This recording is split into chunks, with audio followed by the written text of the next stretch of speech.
오늘은 출애굽기 17장의 말씀을 보도록 하겠습니다. 이 17장의 내용은 하나님께서 이스라엘 민족을 광야로 이끄시고 그들을 가나안 땅에 정착시키기 전에 광야에서 40년 동안 그들을 인도하시는데요. 그 여정 가운데서 르비딤에서 있었던 두 사건을 기록하고 있는 내용입니다. 오늘도 이 말씀을 통해서 하나님께서 이스라엘 민족과 함께 하시며 그들이 광야에서도 하나님에 대한 실체 그리고 하나님이 그들의 함께 하심을 깨닫는 내용입니다. 오늘도 이 말씀을 통해서 저와 여러분과 함께 하시는 그 하나님의 임재를 경험할 수 있기를 주님의 이름으로 축복합니다. 17장 1절에 이스라엘 자손이 온 회중이 여호와의 명령대로 신광야에서 떠나 그 노종대로 향하여 르비딤의 장막을 쳤으나 백성이 마실 물이 없는지라. 이제 이스라엘 민족은 신광야를 또 떠나서 앞으로 전진합니다. 이 호렙산 신의 산을 향해 앞으로 전진하는데요. 그 여정 가운데서 르비딤의 장막을 쳤습니다. 그런데 이 르비딤이 이 사막 가운데 있었기에 물이 부족했습니다. 마실 물이 없었다 그렇게 기록합니다. 그러니까 이스라엘 민족의 또 반응이 나오겠죠. 2절에 백성이 모세와 다투어 이르되 우리에게 물을 주어 마시게 하라. 모세가 그들에게 이르되 너희가 어찌하여 나와 다투느냐. 너희가 어찌하여 여호와를 시험하느냐. 백성들은 부족할 때마다 모세를 원망했고요. 모세는 그 원망 소리를 들을 때마다 괴로웠습니다. 여러분, 이스라엘 민족이 물이 없는 게 모세 때문에 그렇습니까? 그게 아닙니다. 광야미 형편입니다. 상황이 그렇다 그 말이죠. 그런데 그들은 그 불편함이 모두 모세를 향하고 있습니다. 그것은 곧 하나님을 원망하는 것이 됐습니다. 여러분, 우리의 모습과 비슷하지 않습니까? 우리가 광야와 같은 이 세상에 살아나갈 때 조금만 무엇이 부족하면 누구누구를 원망합니다. 그런데 그 원망이 누구누구를 원망하는 게 아니라 하나님을 원망하는 게 됩니다. 당신 때문에 그래, 너 때문에 그래, 저 사람 때문에 그래. 그것은요, 1차적으로는 그 당사자, 그 사람 때문에 그런 것 같지만 사실은 그의 본심에는 하나님을 원망하고 있는 겁니다. 왜 나는 이렇게 살고 저 사람은 저렇게 살아? 그런 거나 마찬가지죠. 하나님을 원망하고 하나님 불평하는 거 아니겠습니까? 지금 이스라엘 민족이 모세를 원망하는 것은요, 하나님이 들으시는 겁니다. 하나님은 하나님을 원망하는 걸로 들으셨습니다. 3절에요. 거기서 백성이 목이 말라 물을 찾음에 그들이 모세에게 대하여 원망하여 이르되 당신이 어찌하여 우리를 애굽에서 인도해 내어 우리가 우리 자녀와 우리 가족이 목말라 죽게 하느냐. 여러분, 모세가 이스라엘 민족을 죽게 하기 위해서 광야로 이끌어냈습니까? 아닙니다. 하나님께서 그들을 구원하기 위해서 광야로 이끌어냈습니다. 그들도 순수하게 하나님을 믿고 따라 나온 겁니다. 그게 초기 믿음이었습니다. 그러나 그들이 여정 가운데요, 불편함, 고통이 따랐습니다.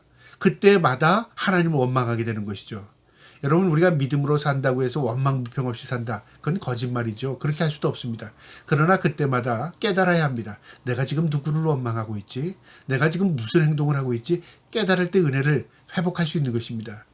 이 이스라엘 민족이 또 모세를 원망하면서 화살이 하나님께 갑니다. 우리를 죽게 하려고 하는구나. 하나님이 그들을 죽게 하기 위해서 광야로 이끄려는 거 아닙니다. 우리를 죽게 고통스럽게 하기 위해서 세상살이 하게 하신 게 아니라 그 말이죠. 우리의 죄악, 우리의 잘못으로 이렇게 사는 것입니다. 또 우리가 이 상황 가운데서 우리의 믿음을 보존하고 우리가 믿음으로 더 업그레이드 시키기 위한 하나님의 섭리도 있을 수 있습니다. 어쨌든 중요한 것은요, 버려진 인생이 아니라 그 말이죠. 하나님이 지켜보고 계시고 하나님이 함께 하시는 인생입니다. 그것만 의식해도 힘을 얻을 수 있습니다. 4절에요. 모세가 여호와께 부르짖어 이르되 내가 이 백성에게 어떻게 하리이까? 그들을 조금 있으면 내게 돌을 던지겠나이다. 모세가 이런 상황 가운데서요, 그들에게 같이 그들에게 화를 바라지 않았습니다. 하나님을 향해 기도했습니다. 이것을 우리가 배워야 합니다. 우리가 때로는 누가 원망을 듣게 되고요, 때로는 불평불만을 듣게 될 때 그 당사자를 향해서 원망 불평하잖아요. 그런데 모세는 하나님을 향했습니다. 하나님이 들으신다 그 말이죠. 5절에 여호와께서 모세에게 이르시되 백성 앞에 지나서 이스라엘 장로들을 데리고 나일강을 치던 네 지팡이를 손에 잡고 가라. 네 지팡이를 들고 장로들을 모아서 내가 지시하는 가라 그 말이죠. 6절에 내가 호렙산에 있는 그 반석 위 거기서 내 앞에 서리니 너는 그 반석을 치라. 그곳에서 물이 나오리니 백성이 마시리라. 모세가 이스라엘 장로들을 목전에서 그대로 행하니라. 여러분, 하나님께서 장로들과 그 다음에 모세를 데리고 호렙산 앞에 있는 큰 바위 앞에 가서 그 반석을 칠합니다. 그곳에서 물이 나오랍니다. 여러분, 하나님께서 지시하는 방법은 때로는 우리의 논리로 맞지 않을 때가 참 많습니다. 하나님께서 이끄시고 시냇가로 인도셔서 아니면 계곡으로 이끄셔서 아니면 물이 좀 나올 만한 곳에 이끄셔서 그곳에 치면 여기 물이 말랐었는데 물이 나오는구나. 물이 없었는데 물이 솟아나왔구나. 이해하기 쉬울 텐데 하나님께서는 반석을 칠합니다. 여러분 바위 덩어리에서 물이 나올 수 없습니다. 그런데 하나님은요 그렇게 하랍니다. 이건 무엇을 요구하는 것이죠? 순종입니다. 순종할 때 역사가 일어나는 겁니다. 하나님 그래도 가능성이 있어야지요. 모세 입장에서는 불안하지 않겠습니까? 장로들 보는 앞에서 하나님께서 하신다고 했는데 물이 안 나오면 어떡하겠습니까? 물론 모세는 그렇게 생각하지 않았겠죠. 그러나 어쨌든 논리를 초월합니다. 모세는 하나님의 명령을 따라 이 반석 앞에 섰고요. 하나님의 명령을 따라 반석을 쳤습니다. 그것에서 물이 솟아났습니다. 그 물의 양이 얼마나 됐을까요? 그냥 졸졸졸졸 흘렀을까요? 그러면 그 200만이나 되는 사람들이 어떻게 물을 먹었겠어요? 이 물이 어마어마한 양의 물이었을 겁니다. 끊임없이 물이 나왔을 겁니다. 놀라운 기적을 보게 된 겁니다. 7절에요. 그가 그곳 이름을 마사 또는 무리바라 불렀으니 이는 이스라엘 자손이 다투었으며 또 그들이 여호와를 시험하여 이르기를 여호와께서 우리 중에 계신가 안 계신가 하였습니다. 그들이 하나님을 불만을 품고 원망하는 것은요. 하나님과 다투는 것이 되는 것이고요. 그것은 결국 하나님을 시험하는 것이 됩니다. 여러분 그것을 우리가 깨달아야 합니다. 우리가 믿음이라는 것은 전적인 신뢰입니다. 내 형편과 사정을 바라보고 믿을 만한 것을 믿고 믿지 못할 만한 것은 거부하는 것, 그건 믿음이 아니죠. 믿음은 전적인 것입니다. 여기 말씀처럼 하나님을 시험했답니다. 그러나 하나님 그들을 벌을 내렸습니까? 아닙니다. 이들은 이때 초기 믿음이었습니다. 믿음이 없는 상태였습니다. 그래서 이런 사건을 통해서 믿음이 업그레이드 되는 겁니다. 진짜 하나님은 어려울 때마다 우리를 지켜주시는구나. 하나님은 기적적인 방법으로 우리를 살려내시는구나. 하나님은 우리와 함께 하시는구나. 하나님 보시는구나. 그걸 알게 하는 거죠. 그러면서 그들이 어떻게 됩니까? 불안함을 내려놓게 되고요. 그 다음에 또 어려운 상황이 올 때 어떻게 될까요? 하나님께 구하면 돼. 그런 믿음을 갖게 되는 겁니다. 모세가 기도했고 그것을 알았고 기적을 봤고 그들은 마셨습니다. 그 다음에 8절에요. 그때에 아말렉이 와서 이스라엘을 르비딤에서 싸우니라. 이 장소에서 또 한 사건이 또 일어나는데요. 아말렉 족속이 이스라엘의 이동을 막기 위해서 그들을 공격하는 겁니다.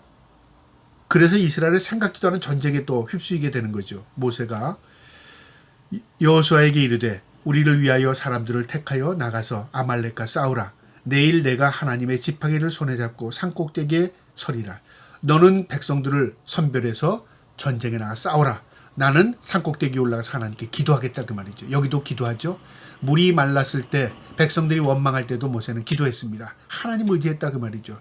아말렉 군대가 쳐들어왔을 때도 그들을 대치하기 위해서 여호수아는 싸우게 했고 막게 했고 자신은 산꼭대기에 올라서 기도했습니다. 역할이 있다 그 말이죠. 10절에요. 여호수아가 모세의 말대로 행하여 아말렉과 싸우고 모세와 아론과 홀은 산꼭대기에 올라가서 모세가 손을 들어 이스라엘이 이기고 손을 내리면 아말렉이 이기니. 여러분 모세가 기도할 때는 하나님께서 그들에게 승리를 보여주십니다. 그가 지쳐서 손이 내려왔을 때는 전쟁에서 또 위급함을 당합니다. 이게 왜 이런가? 그러면 기도하면 응답해주고 기도 안 하면 응답 안 해주는가? 그 의미가 아니라요. 기도의 능력이 무엇인가를 보여주는 겁니다. 손을 들었다. 하나님을 향했다 그 말이죠. 우리의 영혼이 하나님을 향하고 있고 기도하면 하나님께서 우리에게 힘과 능력이 되어주신다. 그것을 알게 하는 겁니다. 이 백성들이 그것을 나중에 다 알게 됩니다. 그리고 그것을 기록해서 그 후손들에게 대대로 그리고 성경에 기록해서 후손들이 그것을 읽게 하는 것입니다. 기도가 곧 능력임을 깨닫게 하는 것이죠. 12절에요. 모세의 팔이 피곤하여 그들이 돌을 가져다가 모세의 아래에 놓아 그가 그 위에 앉게 하고 아론과 홀이 한 사람은 이쪽에서 한 사람은 저쪽에서 모세의 손을 붙들어 올렸더니 그 손이 해가 지도록 내리지 아니하였더라. 한쪽에선 아론이 한쪽에서 홀이 모세의 손을 받친 겁니다. 그리고 기도할 수 있도록 돕는 거죠. 여러분 기도하는 사람이 있고 기도를 돕는 사람이 있고 현장에서 싸우는 사람이 있죠. 역할이 다 있다 그 말이죠. 모든 것이 하나님을 향하는 것입니다. 13절에 여호수아가 칼로 아말렉과 그 백성을 쳐서 무찌른지라. 전쟁에서 승리한 겁니다. 무엇으로 승리했죠? 기도로, 하나님의 능력으로. 14절에 여호와께서 모세에게 이르시되 이것을 책에 기록하여 기념하게 하고 여호수아의 귀에 외워 드리라. 내가 아말렉을 없이하여 천하에서 기억하지 못하게 하리라. 이 기도의 장면을, 이 승리의 장면을 기록해서 이스라엘 민족이 대대 귀에 읊게 해라. 잊혀지지 않게 하라 그 말이죠. 책에 기록하랍니다. 그러니까 그들은요, 하나님께 기도함이 승리다. 우리가 전적으로 하나님께 매달리는 것이 승리다. 그것을 깨닫게 하라 그 말이죠. 여러분, 우리에게 주는 교훈입니다. 세상을 이길 수 있는 이김은 믿음입니다. 이 믿음이 무엇입니까? 하나님을 전적으로 신뢰하고 기도하는 것입니다. 그리고 하나님께 맡기는 것입니다. 저와 여러분이 인생의 어려움이 올 때마다 하나님께 의지하고 하나님께 맡길 수 있는 믿음 가지고 살아갈 수 있기를 축복합니다. 15절에요. 모세가 제단을 쌓고 그 이름을 여호와 니시라 하고, 이제 하나님의 이름을 하나 더 붙이는데요. 여호와 이레, 준비했다 그 말과 같이 함께 여호와 니시, 깃발이라 그 말이죠. 승리의 깃발입니다. 승리의 깃발. 여러분, 깃발을 우리 모든 병사가 쳐다보잖아요. 깃발이 들리면 승리입니다. 하나님은 우리의 승리의 깃발이 되신다 그 말이죠. 여러분, 우리의 인생의 승리도 여호와 니시입니다. 우리의 인생의 모든 것들을 하나님이 예비하시고 준비하십니다. 여호와 이레입니다. 여호와 라파, 하나님께서 우리를 치료하신다. 이처럼 하나님의 이름을 하나하나 붙여가는 것은요, 이스라엘 민족은 하나님의 그 인격을 하나하나 알아가는 겁니다. 아, 하나님을 믿으니까 승리하게 되네. 하나님을 믿으니까 내가 치료가 되네. 하나님을 믿으니까 내가 모든 것이 예비되었네. 이 모든 것들이 하나님을, 이름을 우리가 하나하나 이제 붙여가는 겁니다. 이 하나님을 알아가는 것이죠. 마지막 16절에 이르되 여호와께서 맹세하시기를 여호와가 아말렉과 더불어 대대로 싸우리라 하셨다 하였더라. 누가 싸웠습니까? 이스라엘 민족이 전쟁에 나가서 실제로 싸운 것 같지만 하나님께서 싸워서 아말렉을 무찌러 주셨다 그 말이죠.